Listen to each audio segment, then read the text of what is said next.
Hello and welcome to the Kanawha Valley Hustler Podcast. This is Joe Justice coming to you from the Kanawha County Library. I'm here at Business After Hours with the Charleston Area Alliance, and I found Rod here, and I thought I'd get a chance to talk to him and see what he's doing. Rod, tell me a little bit about what you do. Well, I work for the Charleston Dirty Birds. I'm a community ambassador, and I'm also involved in sales. Now, community ambassador, I think most people know you by as another name, don't they? Well, yeah, I also, during the games, I'm also leading cheers and waving toast at opposing strikeout victims. The toast man, right? Mm-hmm. All right. That's right. That's great. There we go. And Rod, you've probably got lots of, this time of year. So we're in springtime, and I'm sure you guys are in the thick of it right now, getting ready for the season, right? April 25th is opening day, so mark your calendars, come out to the ballpark. That's when 61 home dates over between that and September 17th or 15th. For the next 22 weeks, we're having baseball half the time. And so, yeah, it's a beautiful time for year. And today was a beautiful day for baseball. To some of us, every day is. Absolutely. So let me ask you a couple questions. With spring, there comes this kind of sense of renewal and growth. And how do you use that leverage and that energy to drive innovation and creativity in a business? Well, one of the things that we do in minor league baseball, it is a creative business, because effectively what we have is a blank canvas on which we can ask sponsors and young creatives to say, create something that's in association with a baseball experience.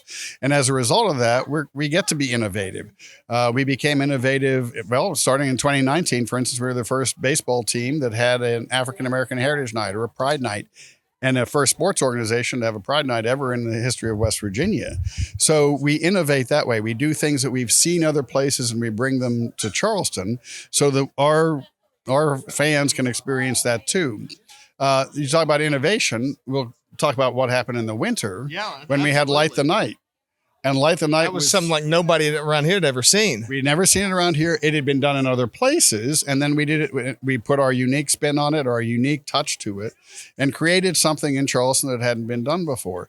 So as we go around the countryside, I've been to 100 plus baseball stadiums in my life. And I'm always looking to see, okay, what are they doing here? Can we do it there? Effectively, that's how we created Festival Charleston way back when I was working for Danny Jones. Somebody had said, hey, I've been to Charleston, South Carolina, and seen what they do with the Spoleto Festival. Now that the Clay Center is open, this is 2003, can we do that in Charleston? It's like, okay, why not? And then how do you get there from here? That's the key question. How do you get there from here to be able to make something happen that's new, that's different, that's innovative, or just any great idea? So that's on the back end in developing those programs, but you also have to entice people in to actually want to participate in those programs. So with that in mind, how do you identify and understand your target, and how do you tailor the offer to meet them at their specific needs? Well, my mother was a communication professor for decades, and she always said, know your audience. And so I think what strategic communication is about, for instance, is figuring out your target audience, figuring out what you want the target audience to do, and then figuring out how to motivate them to do it, how to reach them through strategic communication, and what your best message is and what your best messenger is. And to be able to resonate with people, to be able to say, okay, hey, this is what we think you want to do, and to match what you have to offer with what their needs or wants are. And in the sport business, what it is just the sport product that we offer and the innovative ways that we do it for people who have disposable income and want to be able to say, hey, I want to be associated with the Charleston Dirty Birds because it's fun, it's exciting, it's a community asset. Yeah. So we emphasize all those points in the different people that we try to reach. We're trying to reach consumers among season ticket holders, or even group outings with different groups around the area. We're also looking for sponsorships this time of year, where sponsors will say, yes, I want to be able to reach your audience and what you do at the ballpark in innovative and fun ways, and get associated with the product that you have.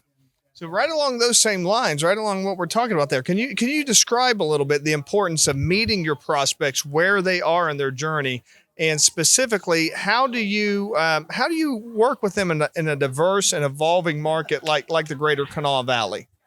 Well, one of the things that I think is key to any kind of sales opportunity is to be able to match what you have to offer with what the sales prospect or the potential buyer or anybody who you're asking to spend money with you, you need to convince them of a comparable value, the value of what you have to offer versus the value of what they believe they would get out of what you have to offer. So I think that's more theoretical, Yeah. but it's also, I think, to some extent very practical, because we're offering effectively what we're doing. Our consumers are people with disposable income, fundamentally our ticket holders, the people who want to come out and experience Light the Night or Dirty Birds baseball, are people who have disposable income and want to come and enjoy the baseball experience or the Light the Night experience. And so fundamentally we have to make sure that they feel the value of that experience and that opportunity. Awesome. So, and also listen to them, and also be able to listen to the criticism. Well, listen to all feedback. I mean, to make sure, hey, you all didn't do this well, and learn from it and try to do it better the next time. It's a process, right? You're not going to just hit the target. You're not going to come, you talk about the theory. You're not just going to dream up an idea, hammer it out there, and it's going to be 100% success rate all the time, right? No, not at all. In fact, you have to be able to learn from your mistakes. I wish I had exclusive claim to wisdom. I wish I had exclusive claim to experience. I don't. So what I have to do, if I'm going to be truly innovative, especially the older I get, I realize this, if I'm going to be truly innovative, I've got to be able to adapt to changing times and be able to ask the younger and more creative people, hey, I have this great idea. Will this work? And then hear and listen and adapt to when they say, why don't you do it this way? So you have to be adaptable these days, especially whenever you consider, this, for instance, and how this has changed life. Yeah. You got to be able to understand it. And, I'm kind of old school in a lot of ways, but appreciate that younger people have some great ideas, especially as you're looking to the future and looking to appeal to the next generations. Absolutely. So what strategies do you employ to ensure that your customers feel delighted at every stage of their journey, considering the unique aspects of people in West Virginia? Well, I think you just have to keep on asking for that feedback and be able to say, hey, are we doing this right? Can we do this better? What do you think we should be doing right now? And in the baseball business, it's doing customer feedback and also sponsor feedback. Yep. That's one of the things we do in the off season, is to go back to our sponsors. If they sponsored a fireworks night, or if they sponsored a giveaway item, if they sponsored a large group outing, okay, how did we do? Did we meet your needs? Yep. And if we didn't meet your needs, can we still find a way to meet your needs? And do we have something new to offer you? And that's true in the hospitality business too, because we have different hospitality areas of the ballpark for group outings and for businesses and corporations to reward employees, connect with people, and to build networking opportunities. So we have different ones and say, hey, we now have left field is really a cool place to hang out for a group. Now that we're going to have a tent over in left field. Yeah. So it's going to make it expands the offerings and the possibilities that we have, that will keep moving the process forward and the products forward. You got to stay dynamic, right? Absolutely. You have to stay dynamic, and you have to stay creative, and you have to stay innovative and be able to learn from people whose experiences and knowledge is different. Great. And as we're wrapping up here, how do you embrace continuous learning and improvement, and how do you adapt to these ever-changing dynamics? Oh, that's crucial. I'm probably too old to really be able to respond to that completely, but I appreciate that you have to do it. You have to be able to learn and see what the trends are. Keep learning. Lifelong learning is crucial, right. And you have to always be open to innovation, and be always open to realizing that there are other people that have innovative ideas that are going to be better and can make things work better for you. All right. And as we wrap up, is there anything you'd like to go over that we haven't discussed here today? No, just strategic communication is the key, and being able to figure out, how do we get there from here? That's one of the things that I love to teach young people about being resourceful. Hey, here's the goal.